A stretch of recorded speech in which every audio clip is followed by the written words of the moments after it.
Konteks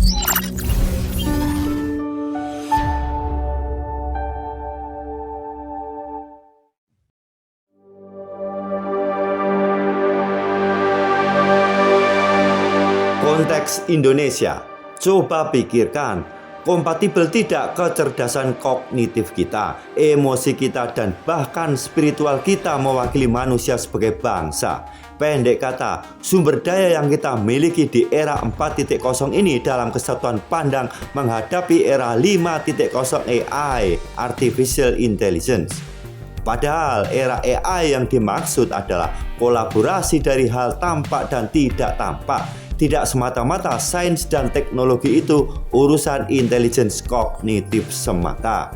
Coba pikirkan, di mana letak peta kita terhadap fenomena AI dalam konstruksi pemikiran dan tindakan sebagai bangsa di kancah global. Lawang kita mikir pemilu saja terus gaduh hal tukar tambah politik. Kita mau pemilu saja yang diharapkan uang money politics.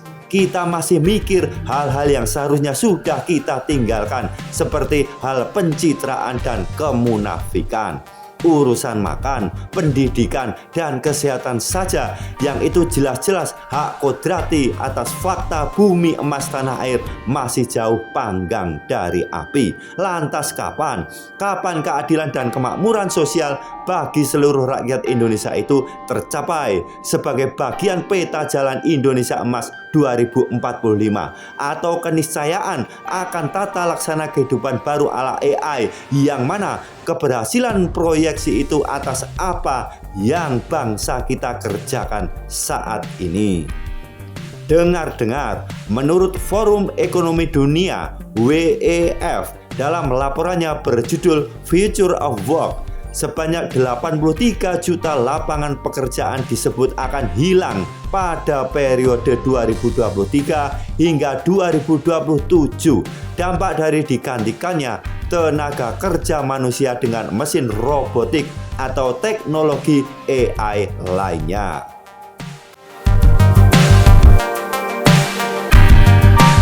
Nah, bila demikian, keuntungan apa yang didapat dari Indonesia atas hadirnya revolusi industri dari era 1.0 hingga 4.0 saat ini?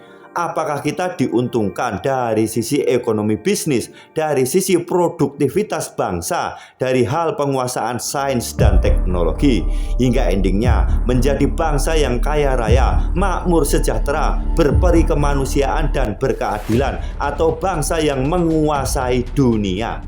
Atau justru kehadiran era revolusi industri tersebut hanyalah kita menjadi budak-budak konsumtif akan produk-produk yang dihasilkan mereka tanpa mendapatkan lompatan kemanfaatan yang berarti dalam semua aspek dan bidang kehidupan.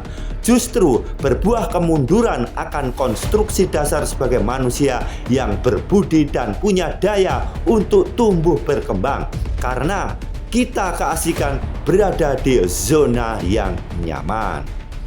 Kita tarik pada keriuhan hadirnya teknologi 4.0 saat ini. Apakah Indonesia berada pada kondisi kedaulatan digital yang mana mampu mengendalikan dan berbuat lebih pada hal produktivitas? Terlebih telah terbentuk ekosistem digital tersebut. Padahal ekosistem digital yang dimaksud kita lebih pada jerat ketergantungan sistem. Inilah neoliberalisme gaya baru. Faktanya kita saat ini justru aneka arsitektur digital telah diterapkan di berbagai lini, mulai dari instansi pemerintah, swasta, hingga ke desa-desa sekalipun. Tapi sebenarnya apa yang kita dapat? Bukankah kita merugi atas dana, pikiran, dan waktu yang dikeluarkan untuk membangun dan mentransformasikan ruang digital ini?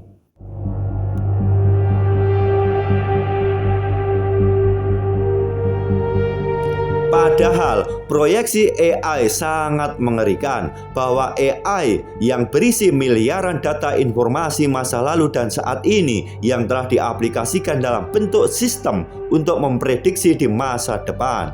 AI sebagai pengendali melalui programmer-programmer perintah. Artinya, dalam konteks kita Indonesia saat ini, bahwa digitalisasi 4.0 yang kita jadikan kiblat sebenarnya tak ubahnya adalah upaya pengumpulan atau pencurian data dan informasi untuk mereplikasi, menduplikasi, dan bahkan mengkloning manusia yang selanjutnya hidup kita akan dikendalikan oleh teknisi AI. Kita pantas curiga, misalnya sistem digital yang mengakses data kependudukan kita, riwayat hidup kita, daftar aset atau harta kita, sampai riwayat data kesehatan kita, apakah benar-benar aman? Itu kecurigaan kita. Karena apa? Sistem AI dapat bekerja dari sekumpulan informasi yang didapat tadi untuk direplikasi. Sedangkan kita tidak tahu pasti apakah data-data kita sebagai manusia, data rahasia negara, hingga data-data cadangan ESDM misalnya, itu jaminan aman alias tidak bocor. Contoh saja, kita pernah tes PCR COVID-19, tes darah, yang kemudian data tersebut menyatu di database pusat dan bocor. Nah, di situ DNA kita bisa terbaca. Maka mudah saja bagi AI untuk mengkloning kita berdasarkan data informasi DNA atau genom yang diaksesnya. Contoh lain, kita pernah memasukkan data riwayat hidup kita untuk keperluan administrasi, data pertanian, data penyakit masyarakat, dan sebagainya. Maka mudah saja bagi mereka menciptakan virus untuk manusia, untuk hewan, maupun untuk pertanian, dijadikan sebagai senjata biologis.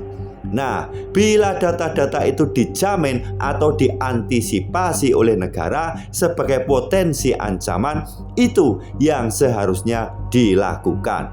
Pertanyaannya, apakah data kita selama ini aman? Sejauh mana Indonesia punya sistem proteksi untuk mengamankan semua data-data tentang Indonesia, baik data rahasia negara dan data kependudukan lainnya? Nah, bila tidak ada potensi bocor, berarti era 4.0 ini sejatinya adalah kembali pada perang dagang saja. Tentu kita terkuasai.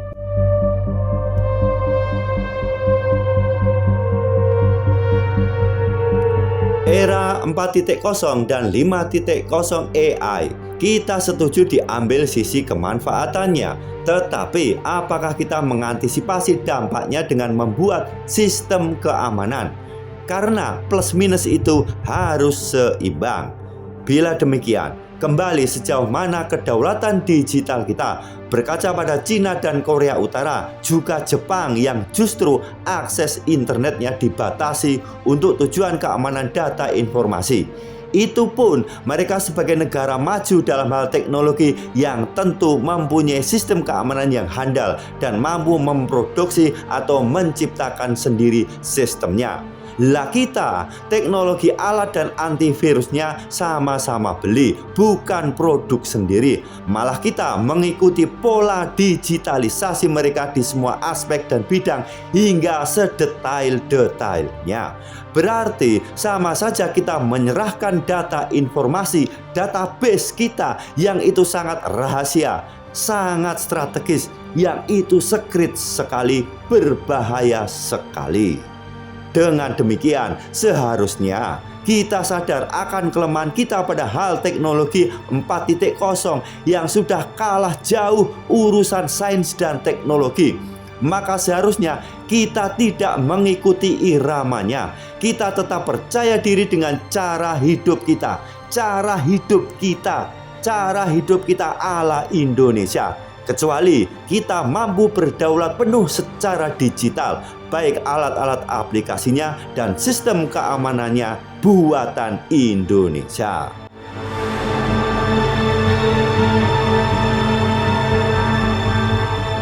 Lantas, kalau kita tidak mengikuti tren era digital 4.0, berarti kita akan mundur, dianggap sebagai bangsa yang tidak update, kuper dan tertinggal.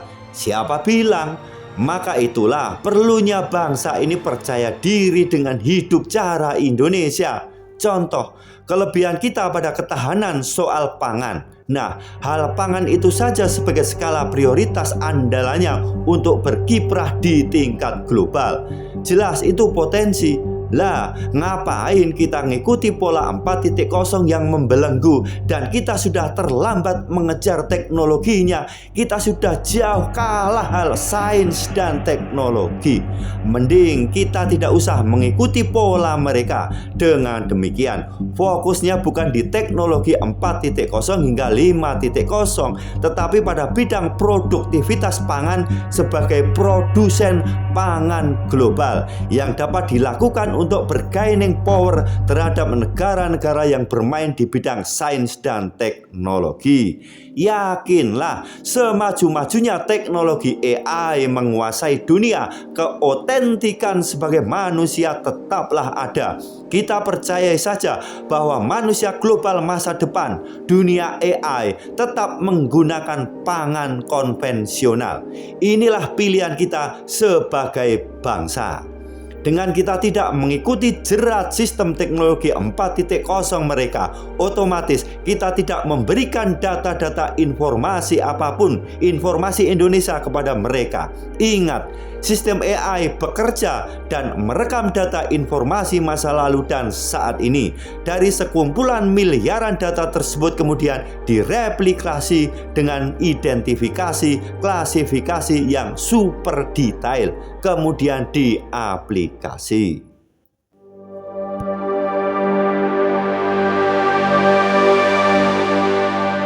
Dengan harapan, inilah tugas berat calon presiden 2024 untuk memformulasikan hal ini. Bila gambarannya seperti di atas, bahwa masa depan harus terpetakan sebagai peluang dan ancaman. Sejauh mana kemampuan Indonesia menghitung hal itu sebagai proyeksi masa depan ala bangunan Indonesia dalam tren era revolusi industri 5.0 AI. Sebuah era kecerdasan buatan yang lebih jauh lagi, tidak ada sekat dan batas seperti teknologi 4.0. Ini keterbukaan di atas sekat dan batas 4.0. Jadi ingat ya, ini bukan soal teknologi AI-nya yang robotik atau manusia berubah menjadi CPU berjalan, perintah-perintah programmer yang kesemuanya peran manusia akan dirubah dan tata laksana hidup berubah. Tetapi ini soal strategi sebuah bangsa.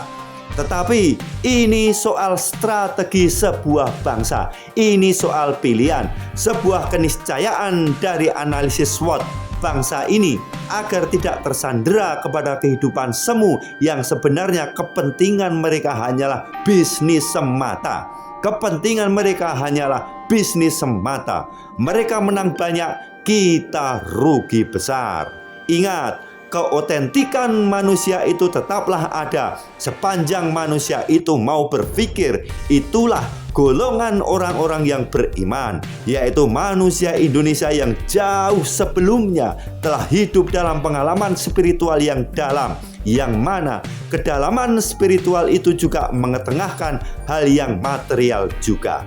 Yakinkan hal itu. Kita bangsa Indonesia, bangsa yang cakap spiritual, juga bangsa yang mampu berkiprah dalam urusan agoni materialistik. Kepada para capres Presiden 2024 untuk memikirkan hal ini.